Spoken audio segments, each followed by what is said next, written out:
Once upon a time, there was a father who had 2 children. The youngest was lucky enough to be a soldier and went to serve where he spent a couple of years. When he returned, he was surprised that his father had died, and his brother enjoyed the inheritance and had become very rich. Then Benjamin went to his brother's house and found him just down the stairs. "Hey, brother," he said, "don't you recognize me? I'm Benjamin." The brother stared at him and replied in a bad way, "No, I didn't know him. Who are you?" Then Benjamin introduced himself, and his brother told him to go to the barn, that there he would find a trunk, which was the inheritance that his father had left him, and he followed his path without paying more attention.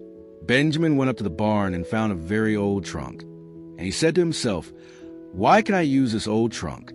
But hey, it will help me to make a bonfire and warm up since it's very cold." He loaded the trunk and went to his inn, where he took an axe and began to cut the trunk into pieces. And when he was chopping, a paper fell from a secret compartment. He took it and saw that it was the writing of a great amount that his father owed him. He charged it and became very rich. One day, while walking down the street, he found a woman crying bitterly.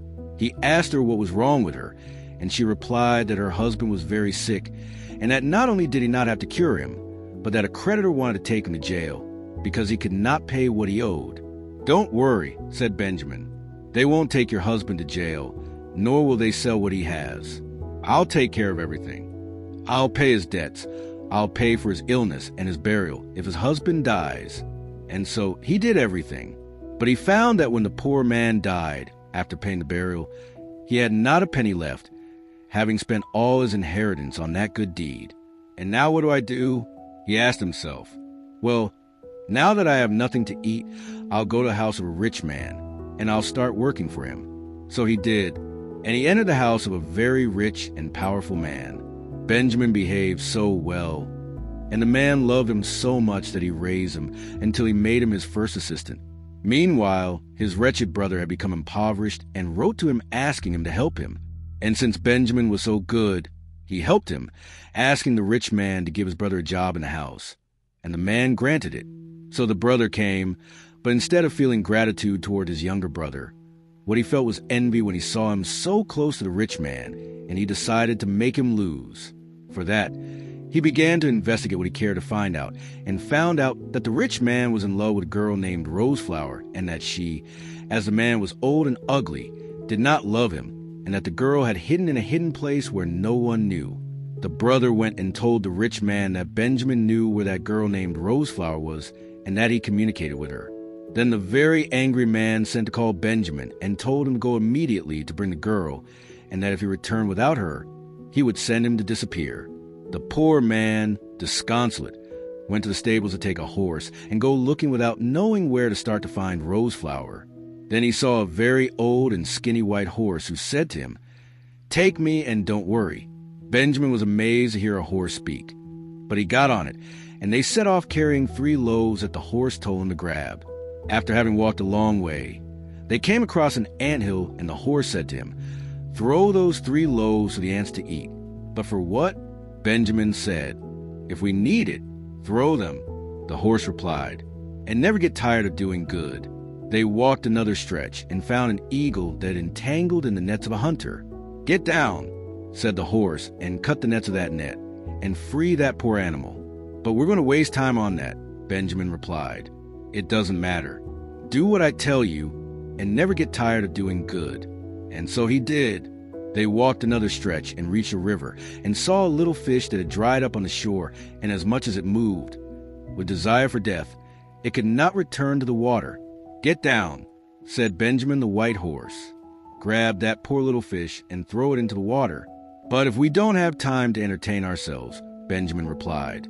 "There is always time to do a good deed," the white horse replied, "and never get tired of doing good." Soon they arrived at a mansion hidden in a dark jungle, and they saw the girl Roseflower, who was feeding her chickens. "Answer," said Benjamin the white horse. "Now I'm going to jump a lot and do pirouettes, and this will make Roseflower happy. She will tell you that she wants to ride for a while, and you will let her ride. Then I will start giving things and spasms, and she will get scared. And you will tell her then that that's because I'm not used to women riding me, and you ride me, I will advance. You will ride, and I will escape until I reach the rich man's house." Everything happened as the horse had said, and only when they escaped did Rosa Flor know the intention of stealing her that rider had. Then he dropped the food he was carrying on the floor that he wasted and told a companion that he had spilled the food and that he should pick it up. "Where are we going?" answered Benjamin. "There's a lot of food. There is plenty of food." Then Rosa Flor, passing under a tree, pulled up his handkerchief, which was stuck in one of the highest branches, and told Benjamin to get down and climb up the tree to pick it up. But Benjamin replied, "There, where we go, there are many handkerchiefs." Many. Then they passed by a river, and she dropped a ring on it and asked Benjamin to get down to pick it up. But Benjamin replied that where they were going there were many rings and very thin. They finally reached the rich man's house, who was very happy to see the girl Rosa Flor. But she got into a room in which she locked herself without wanting to open to anyone. The man begged her to open, but she said she wouldn't open until they brought her the 3 things she had lost along the way. "There is no other way, Benjamin," said the man. "Only you can do it. You know what they are. Go get them, and if you don't bring them, I'll have you disappear." Poor Benjamin was very sad to tell the little white horse, who said, "Don't worry. Get on me and let's go get them." They set off and arrived at the anthill. "Would you like to have the food?" asked the horse. "Wouldn't you like to?" answered Benjamin. "Well, call the ants and tell them to bring it to you, that if it is wasted, they will bring you the one they have taken from the loaves that will not have been little." And so it happened. The ants, grateful to him, came and put in front of him a lot of food. "You see," said the little horse, "how does the one who does good pick up the fruit sooner or later?" They got to the tree to which Rosa Flor had thrown her handkerchief, the one that waved like a flag on a branch of the highest. "How can I reach that handkerchief?" Benjamin said. "If for that, you would need a very high ladder." "Don't worry," said the little white horse. "Call the eagle that you freed from the hunter's nets, and she will give it to you." And so it happened. The eagle arrived, took the handkerchief with his beak, and gave it to Benjamin. And they got to the river that was very murky. "How do you get that ring from the bottom of this deep river when you can't see or know the place where Rosa Flor threw it?" "Don't worry," said the little white horse. "Call the little fish that you helped." And so he did. And the little fish swam away and came out so happy, wagging his tail with the ring in his mouth. Benjamin returned very happy to the house of the rich man.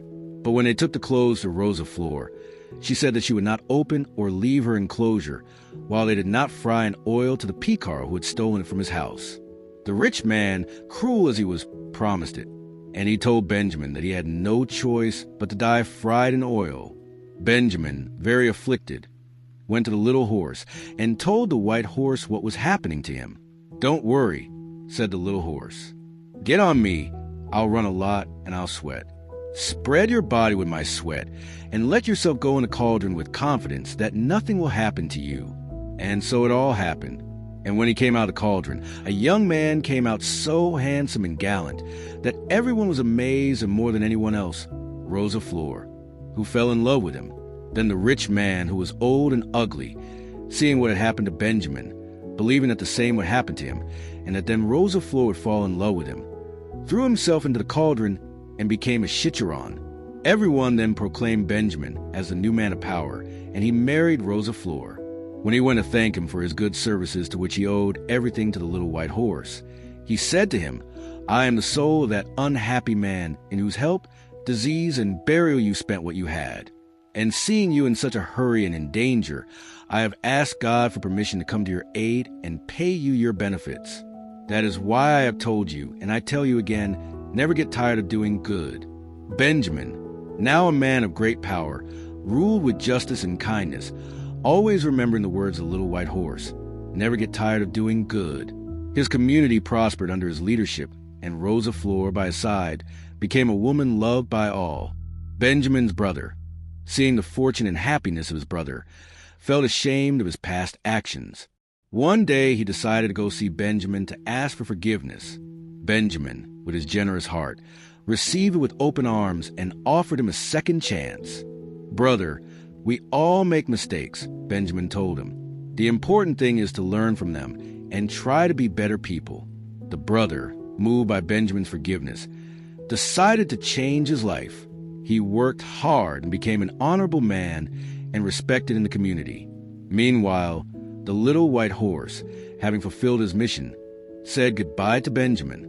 "It's time to go back to where I came from," said the little horse. "Always remember my words and keep doing good." Benjamin, grateful, hugged the little white horse and saw him leave, knowing that his life had been blessed by his kindness and generosity. And so, Benjamin and Rosa Fleur lived happily, governing a prosperous and peaceful community, always remembering that true power resides in kindness and love towards others. Thank you very much for listening to us, my friends. Sincere greetings to Jose Isai Martinez and Luz Maria Villalobos. Now, see you. Until next time, take care and may the Almighty protect you.